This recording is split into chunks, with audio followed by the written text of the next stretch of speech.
आज मैं आप लोगों को लो ओवेरियन रिज़र्व के बारे में समझाना चाहूँगी।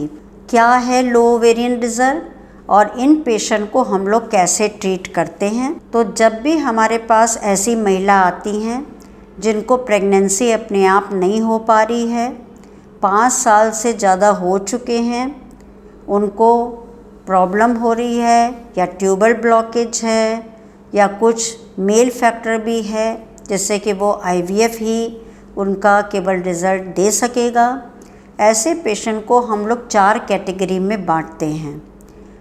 ऐसे पेशेंट जिनका कि फॉलिकल जो कि आपको अल्ट्रासाउंड द्वारा दिखें वो 5 से ज़्यादा हों, उनका AMH जो है एंटी मुलेरियन हार्मोन्स 1.2 से ज़्यादा हो, लेकिन प्रीवियस जब भी उनका स्टिमुलेशन कहीं पे किया गया जिसमें कि अच्छे उनके अंडे नहीं निकले, उन पेशेंट को हम लोग पोजाइडन ग्रुप 1 में डालते हैं।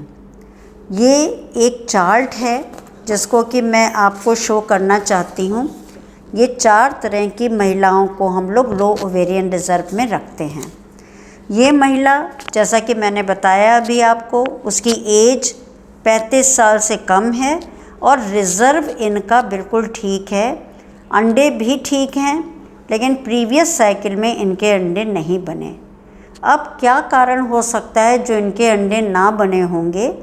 तो कभी कभी जो डॉक्टर डोज़ दे रहे हैं हार्मोन्स की, वो डोज़ कई बार हम लोगों को बढ़ानी पड़ती है।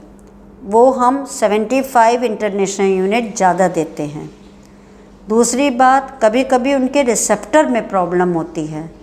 रिसेप्टर क्या होते हैं? एक सीट जिसके ऊपर हार्मोन्स बैठ के काम करते हैं। अगर वो सीटी ब्लॉक पड़ी हैं या रिसेप्टर ही कम हैं तो आपको बहुत ज़्यादा हार्मोन्स देना पड़ेगा, तब कहीं ओवरी स्टिमुलेट होती हैं। तीसरी चीज़ होती है कि आपने अंडों को पहले सिंक्रोनाइज नहीं किया। इसका मतलब है आपने स्टिमुलेट करना शुरू कर दिया और एक अंडा ज़्यादा बड़ा बन रहा है, बाकी बन ही नहीं पाया, तो जो रिकवरी होती है अंडों की वो बहुत कम होती है। इसलिए इन पेशेंट में हम लोग ध्यान देते हैं कि स्टिमुलेशन से पहले उसको हार्मोन्स द्वारा सिंक्रोनाइज कर दिया जाए।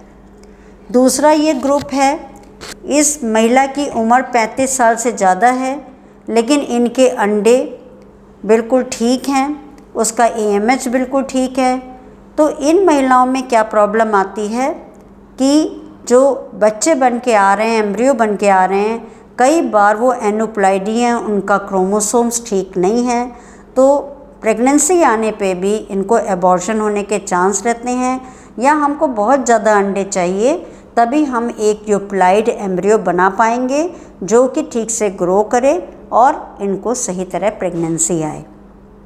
तीसरा ग्रुप आता है जो बहुत यंग वुमेन हैं, 35 से कम एज की, लेकिन उनके अंडे बहुत जल्दी ख़राब हो गए, उनका AMH बहुत कम हो गया। ऐसी महिलाओं को हम लोग को बार बार स्टिमुलेट करना पड़ता है। पेशेंट कई बार सोचता है मेरा तो एक बार IVF में ही खर्चा ज़्यादा आ रहा है, मैं कैसे कराऊं? तो डॉक्टर को समझाना पड़ता है कई बार एक ही साइकिल में आप 2 बार स्टिमुलेट करा सकते हैं, इसको डुअल स्टिमुलेशन कहते हैं। या आप उन अंडों को एम्ब्रियो बना करके आप फ्रीज़ करा सकते हैं, जिसे पूलिंग ऑफ एम्ब्रियो कहते हैं। जब तक आपके पास ठीक से सही क्वांटिटी में एम्ब्रियो नहीं होंगे, डॉक्टर प्रेगनेंसी नहीं कर पाएंगे। तीसरा जो चौथा लास्ट केस है, जो वाकई होपलेस केस होता है, जिसमें कि एज भी आपकी ज़्यादा हो गई, आपके एग भी बहुत कम हैं, AMH बहुत डाउन है। इन पेशेंट को भी हम लोगों को पहले कुछ ड्रग्स देनी पड़ती हैं जिससे कि उनके जो अंडे 2-3 बन रहे हैं वो अच्छी क्वालिटी के बन पाएँ, और ज़्यादा बार उनको स्टिमुलेट कराने की ज़रूरत है क्योंकि बने हुए एम्ब्रियोज़ को चेक कराना पड़ता है कि वो यूप्लाइड है कि नहीं है, तभी उनमें हम लोग ट्रांसफ़र करते हैं।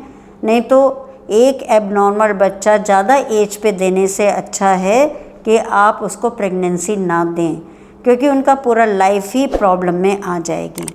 तो ये छोटी छोटी जो 4 चीज़ें हैं, कई बार पेशेंट क्या समझता है कि डॉक्टर ने मेरे साथ ठीक से नहीं किया, लेकिन FOI होता है जिसे कहते हैं फॉलिकल oocyte इंडेक्स, माने फॉलिकल तो ज़्यादा हैं लेकिन आपके एग कम निकले।